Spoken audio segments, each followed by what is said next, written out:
We're in this world where it's easier to hide than it is to seek, because the vulnerability classifies you as weak, but I might choose to be meek, considering that there are very few of us ready to stand up and live with our eyes in the telescopes and our minds in the clouds.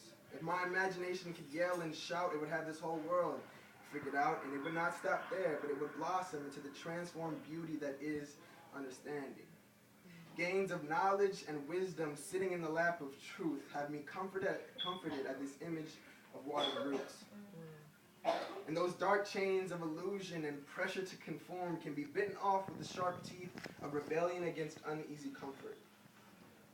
For I will not be accustomed to unanswered questions and misguided hopes that poke and grope and say, oh no, stay with us.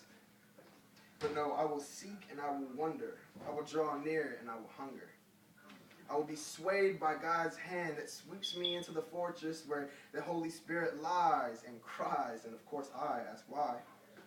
Pounded and weighed down by the guilt and sorrow of my own rejection of the freedom that comes from that dove that we all so often push to just stay up above.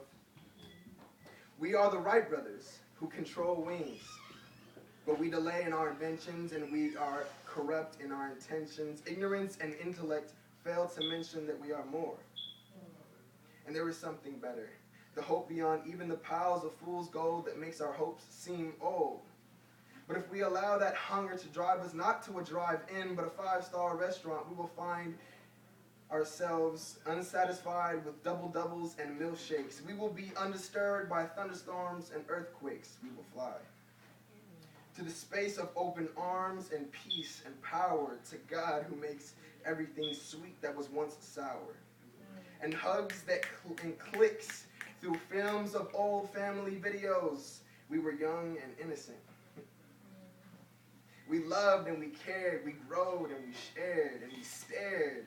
When we were innocent, amazed by his glory and captivated by the ease of his power that comforted like blankets of good times, that wrapped us up in the snuggle of shalom, assured in this one moment there was no place like home. But the movie stops and the clip is over, and I look over only to see the director weeping because we are the ones that yelled cut.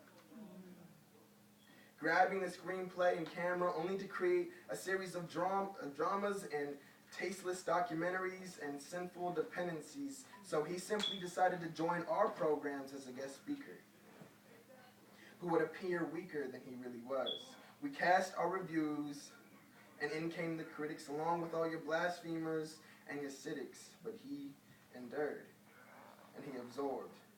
His blood was poured, and he tied the score to heal our sores and give us back our characters.